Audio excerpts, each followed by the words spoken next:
I used to spend the night in hotel parking lots. What was I going to do? I ain't had nowhere to stay, so I lived in the car. I had $35. And I said, come on, God, man, I've been trying to make this dream come true. You done left me out here like this. And I was crying so hard that he just said, I didn't like hear a voice or nothing, but he spoke to me. And however, he said, if you get up, I'm going to take you places you ain't never been. Now I was finna quit. So I said, skip it. I'm going to quit anyway. So I got in my car. I went to a payphone and I was going to call my dad. You remember back in the day where you could punch in a code and call your answering machine and get your messages? So I called and I punched in the code and it said, doop. He said, hey, Steve, this is Chuck Sutton with Showtime at the Apollo. We saw a tape of you. You're very funny. If you could get here Sunday night, we'd love to put you on television. Call me back. Let me know if you can make it. So I hung the phone up. I'm crushed because my whole dream of being on TV and I couldn't get to New York. I got $35. How am I gonna get to New York? I can't make it. So I'm standing there at the phone booth and tears just coming down my face. I said, God, so that must be a sign for me to go home. Cause this it, I ain't even got the money to go to the Apollo. My whole thing, I wanted to be on TV, I couldn't even make the dream come true. This is the most messed up moment. And so I said, man, let me call this dude back and see if he said this Sunday. Cause maybe he said next Sunday and I can hustle up a little bit of money or something. I don't know what I'm gonna do, but let me just call him back. So I called him back. Steve, this is Chuck Sutton, Showtime at the Apollo. We saw a tape of yours. You're very, very funny. Look, we have an opening Sunday night at Showtime at the Apollo. If you can make it, we'd love to put you on TV. I said, it's this Sunday. Before I hit the button, I heard, doop, you have another message. Now, it wasn't there before. So I punched my code in.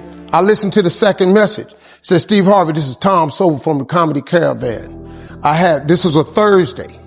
He said, I have a gig in Jacksonville, Florida on Friday night that pays $150. If you can get there Friday night, you'll make $150. So I called him back and I said, hey, Tom, did you get a gig away? He said, no, it's still available. He said, can you get there? I said, I'm in Pensacola, Florida. I'm 3.5 hours away. So I drive to Jacksonville, Florida, and that night I made the 150. The club owner said, man, you funnier than the guy we hired. If you stay tomorrow night, I'm gonna give you another $150. So now I got $300 now. So I get on the phone, I call Chuck Sutton. I say, hey man, is the gig still available at Showtime at the Apollo? He said, yeah, we got one opening left. I said, I'll be there. So I called Eastern Airlines, who used to be open back then. They had a special for $99 going from Jacksonville, Florida to New York round trip. So I parked my car at the airport. I got it.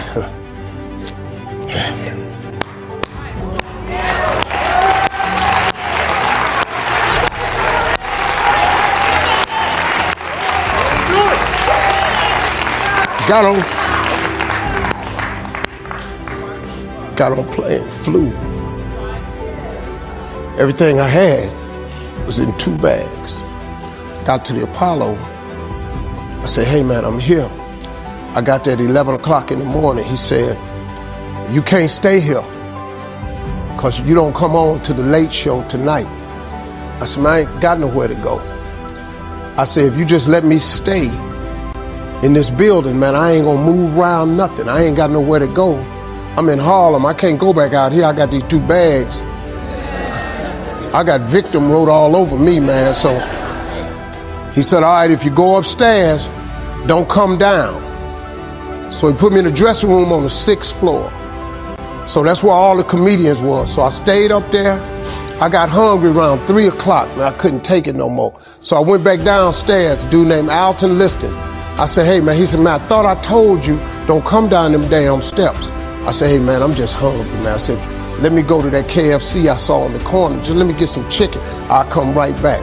He said, man, if you ain't back in 20 minutes, you ain't getting in this building.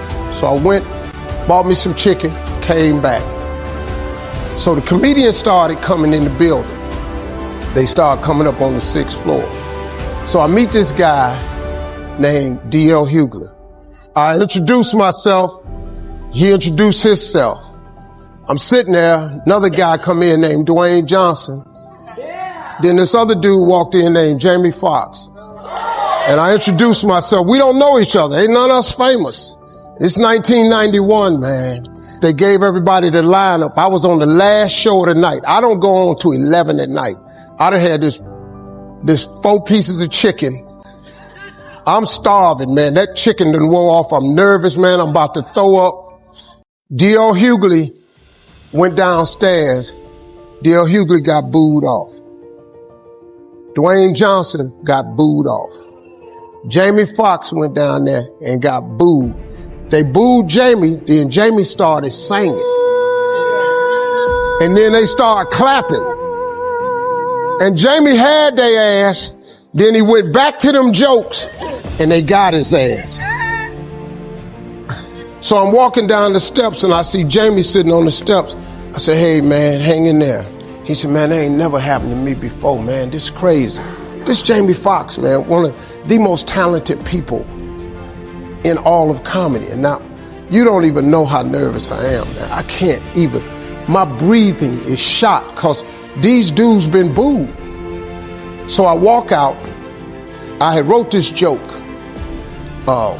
Mike Tyson had got in a fight in Harlem with this heavyweight named Mitch Green. Mike Tyson had hit the dude in the eye in the store. Now, he was on the news, his eye was swollen. So the joke I wrote was, they was interviewing Mitch Green, and he was telling everybody what happened, but his eye took over the interview. And I wrote this joke that his eye started talking and was just, I tell you what happened. The heavyweight champ's fist is coming towards my face. I just said, Lord, Lord, Lord. And I wrote this whole joke about this dude's eyeball talking. And when the punch came, and all this here, the Apollo, man, they went crazy. They lost their mind. I got a standing ovation, man. I walked off stage, man, just started crying. I couldn't believe it. And they paid me. I made $750 for being on TV for one night. I'd never made $750 telling jokes in one night. And so that was my first television appearance. A couple weeks later, Sinbad was the host of the show. He got this job on Different World. And so he quit. And so Mark Curry became the host. And then Mark Curry got hanging with Mr. Cooper, and he quit. And they came to me and said, would you come back to New York and host amateur night for us to just try you out? Oh, ain't no problem. And so I went to New York. I hosted amateur night, and I was killing. But every time we went to commercial break, I was supposed to let the warm-up act take over like Ruben does. But I knew not to let the warm-up act do that because he would change the attitude of the crowd, because the Apollo was a wild place. So I stayed out there. I did the warm-up and the hosting. And I created a bond with that audience. And that's how I got on TV. It was my very first TV show. I hosted Showtime at the Apollo. I ended up being the longest running host in the history of Showtime Apollo. I did that show for 8 years. Nobody ever did it for 8 years. And that was my turn back moment. See, in your life, everybody has a turn back moment. You have a moment where you can go forward or you can give up. But the thing you have to keep in mind before you give up is that if you give up, the guarantee is it will never happen. That's the guarantee of quitting, that it will never happen, no way under the sun. The only way the possibility remains that it can happen is if you never give up no matter what. Because God is always coming. He's never too late. At your worst moment, look, man, when they told me I had to be in New York, I saw no way I could get there. But that God, though, he make the phone ring.